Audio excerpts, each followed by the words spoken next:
परमेश्वर के दैनिक वचन।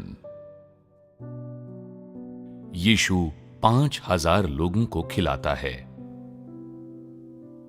यूहन्ना अध्याय 6 पद संख्या 8 से 13। उसके चेलों में से शमौन पतरस के भाई अंद्रियास ने उससे कहा, यहां एक लड़का है जिसके पास जौ की 5 रोटी और 2 मछलियां हैं, परंतु इतने लोगों के लिए वे क्या हैं? यीशु ने कहा, लोगों को बैठा दो। उस जगह बहुत घास थी। तब लोग, जिनमें पुरुषों की संख्या लगभग 5,000 की थी, बैठ गए। तब यीशु ने रोटियां लीं और धन्यवाद करके बैठने वालों को बांट दीं, और वैसे ही मछलियों में से जितनी वे चाहते थे बांट दिया। जब वे खाकर तृप्त हो गए तो उसने अपने चेलों से कहा, बचे हुए टुकड़े बटोर लो कि कुछ फेंका न जाए। अतः उन्होंने बटोरा और जौ की 5 रोटियों के टुकड़ों से जो खाने वालों से बच रहे थे 12 टोकरियां भरी। 5 रोटियां और 2 मछलियां की संकल्पना क्या है? 5 रोटियां और 2 मछलियां आमतौर पर कितने लोगों के लिए पर्याप्त होंगी? यदि तुम एक औसत व्यक्ति की भूख के आधार पर मापो तो ये केवल 2 व्यक्तियों के लिए ही पर्याप्त होंगी। 5 रोटियों और 2 मछलियों का मूलतः यही विचार है, किंतु इस अंश में 5 रोटियों और 2 मछलियों से कितने लोगों को खिलाया गया? पवित्र शास्त्र में यह दर्ज है। उस जगह बहुत घास थी। तब लोग, जिनमें पुरुषों की संख्या लगभग 5,000 की थी, बैठ गए। 5 रोटियों और 2 मछलियों की तुलना में क्या 5,000 एक बड़ी संख्या है? इतनी बड़ी संख्या क्या दर्शाती है?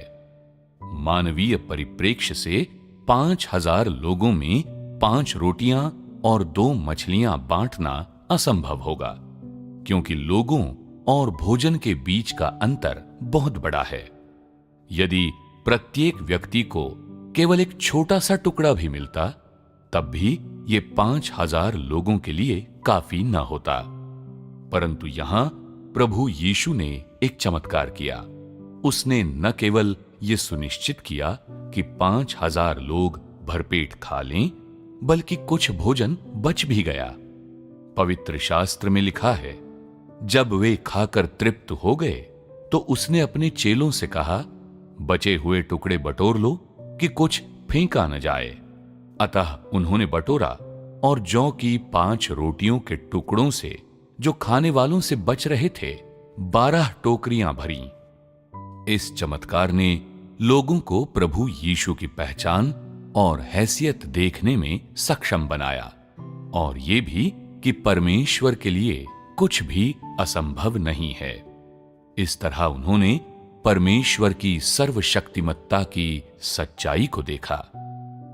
5 रोटियां और 2 मछलियां 5,000 लोगों को खिलाने के लिए पर्याप्त थीं, परंतु यदि वहां कोई भोजन न होता तो क्या परमेश्वर 5,000 लोगों को खिला सकता था? निस्संदेह वो खिला सकता था। ये एक चमत्कार था, इसलिए अनिवार्य रूप से लोगों को लगा कि ये समझ से बाहर, अविश्वसनीय और रहस्यमय है। परंतु परमेश्वर के लिए ऐसा करना कोई बड़ी बात नहीं थी। जब परमेश्वर के लिए ये एक सामान्य चीज थी, तो इसे अब व्याख्या करने के लिए क्यों चुना है? क्योंकि इस चमत्कार के पीछे प्रभु यीशु की इच्छा निहित है, जिसे मानव जाति द्वारा कभी देखा नहीं गया है। पहले आओ ये समझने का प्रयास करें कि ये 5,000 लोग किस प्रकार के थे। क्या वे प्रभु यीशु के अनुयायी थे? पवित्र शास्त्र से हम जानते हैं कि वे उसके अनुयायी नहीं थे।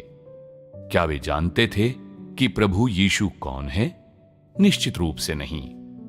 कम से कम वे ये नहीं जानते थे कि जो व्यक्ति उनके सामने खड़ा है वो प्रभु यीशु है, या हो सकता है कि कुछ लोग केवल इतना जानते हों कि उसका नाम क्या है और वे उसके द्वारा की गई चीजों के बारे में कुछ जानते हों या उनके बारे में उन्होंने कुछ सुना हो। प्रभु यीशु के बारे में उनकी उत्सुकता केवल तभी जागृत हुई थी जब उन्होंने उसके बारे में कहानियां सुनी थीं। पर तुम लोग निश्चित रूप से ये नहीं कह सकते कि वे उसका अनुसरण करते थे, और ये तो बिल्कुल भी नहीं कह सकते कि वे उसे समझते थे। जब प्रभु यीशु ने इन 5,000 लोगों को देखा तो वे भूखे थे और केवल अपना पेट भरने के बारे में ही सोच सकते थे। इसलिए ये इस संदर्भ में था कि प्रभु यीशु ने उनकी इच्छा पूरी की। जब उसने उनकी इच्छा पूरी की तो उसके हृदय में क्या था? इन लोगों के प्रति उसका रवैया क्या था जो केवल अपना पेट भरना चाहते थे? इस समय प्रभु यीशु के विचार और उसका रवैया परमेश्वर के स्वभाव और सार से संबंधित थे। इन लोगों का सामना करने पर जो खाली पेट थे और केवल भरपेट भोजन करना चाहते थे और जो उसके प्रति उत्सुकता और आशा से भरे थे, प्रभु यीशु ने केवल उन पर अनुग्रह करने के लिए इस चमत्कार का उपयोग करने के बारे में सोचा, किंतु उसने ये आशा नहीं की कि वे उसके अनुयायी बन जाएंगे, क्योंकि वो जानता था कि वे केवल मौज मस्ती करना और पेट भरकर खाना चाहते थे। इसलिए उसने वहां जो कुछ उसके पास था उसका सर्वोत्तम उपयोग किया और 5,000 लोगों को खिलाने के लिए 5 रोटियों और 2 मछलियों का उपयोग किया। उसने उन लोगों की आंखें खोल दी जिन्हें रोमांचक चीजें देखने में मजा आता था, जो चमत्कार देखना चाहते थे, और उन्होंने अपनी आंखों से उन चीजों को देखा जिन्हें देहधारी परमेश्वर पूरी कर सकता था। यद्यपि प्रभु यीशु ने उनकी उत्सुकता शांत करने के लिए कुछ मूर्त चीजों का उपयोग किया, किंतु वो अपने हृदय में पहले से जानता था कि ये 5,000 लोग बस अच्छा भोजन करना चाहते हैं। इसलिए उसने उन्हें उपदेश नहीं दिया, बल्कि उनसे कुछ भी नहीं कहा। उसने बस उन्हें वो चमत्कार घटित होता देखने दिया। वो इन लोगों के साथ ठीक उसी तरह से व्यवहार नहीं कर सकता था जिस तरह से वो अपने उन शिष्यों के साथ करता था जो वास्तव में उसका अनुसरण करते थे। परंतु परमेश्वर के हृदय में सभी प्राणी उसके शासन के अधीन हैं और आवश्यकता पड़ने पर वो अपनी दृष्टि में सभी प्राणियों को परमेश्वर के अनुग्रह का आनंद उठाने देता है। भले ही ये लोग नहीं जानते थे कि वो कौन है, या वे उसे समझते नहीं थे, या रोटियां और मछली खाने के बाद भी उनके ऊपर उसका कोई विशेष प्रभाव नहीं पड़ा था, या उसके प्रति उनमें कोई कृतज्ञता नहीं थी। यह ऐसा कुछ नहीं था जिसका परमेश्वर ने मुद्दा बनाया हो। उसने उन्हें परमेश्वर के अनुग्रह का आनंद उठाने का एक अद्भुत अवसर दिया था। कुछ लोग कहते हैं कि परमेश्वर जो कुछ भी करता है उसमें उसके सिद्धांत होते हैं, कि वो अविश्वासियों पर नजर नहीं रखता या उनकी सुरक्षा नहीं करता, और कि विशेष रूप से वो उन्हें अपने अनुग्रह का आनंद नहीं उठाने देता। क्या मामला वास्तव में ऐसा ही है? परमेश्वर की नजरों में जब तक वे ऐसे जीवित प्राणी हैं जिन्हें उसने स्वयं बनाया है, वो उनका प्रबंधन और उनकी परवाह करेगा और अनेक तरीकों से वो उनके साथ व्यवहार करेगा, उनके लिए योजना बनाएगा और उन पर शासन करेगा। सभी चीजों के प्रति परमेश्वर के यही विचार और यही रवैया है।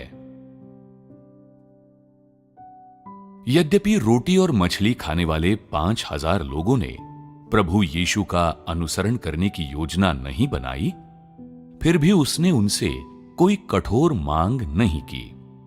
जब उन्होंने भरपेट खा लिया तो क्या तुम लोग जानते हो कि प्रभु यीशु ने क्या किया? क्या उसने उन्हें जरा भी उपदेश दिया? ऐसा करने के बाद वो कहां गया? पवित्र शास्त्र में दर्ज नहीं है कि प्रभु यीशु ने उनसे कुछ कहा था। बस अपना चमत्कार पूरा करके वो चुपके से चला गया। तो क्या उसने इन लोगों से कोई अपेक्षा की? क्या उसके मन में उनके प्रति कोई नफरत थी?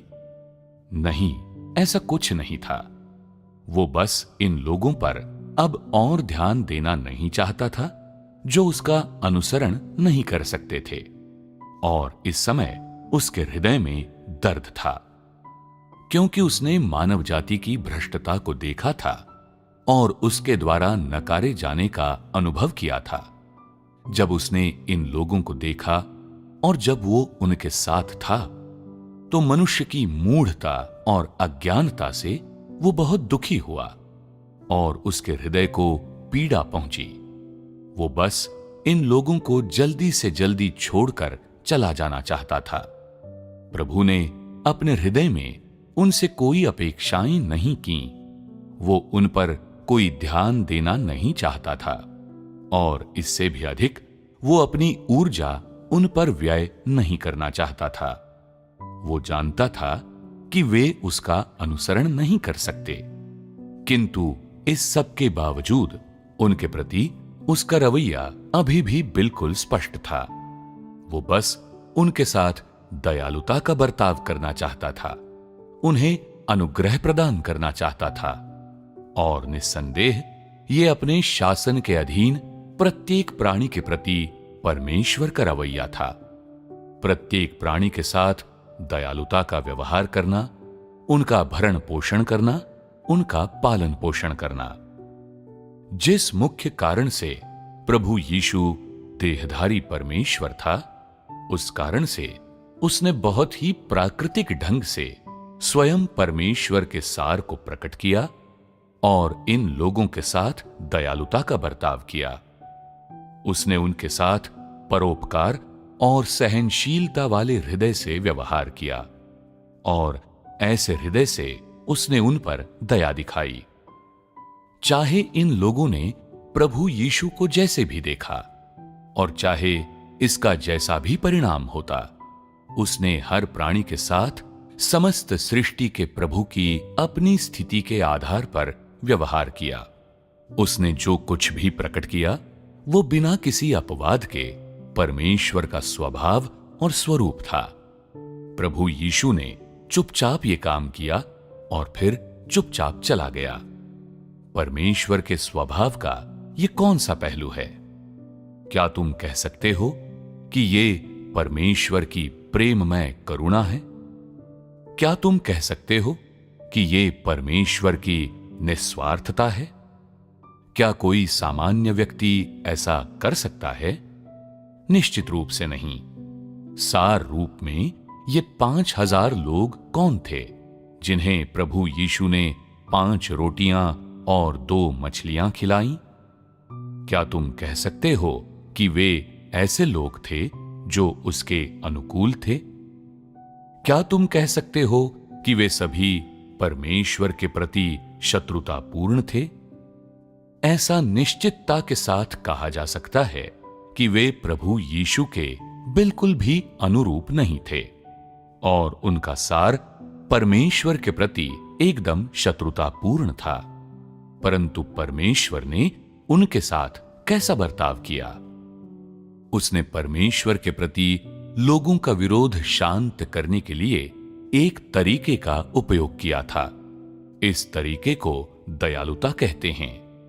अर्थात यद्यपि प्रभु यीशु ने उन्हें पापियों के रूप में देखा, किंतु परमेश्वर की नजरों में वे फिर भी उसकी रचना थे।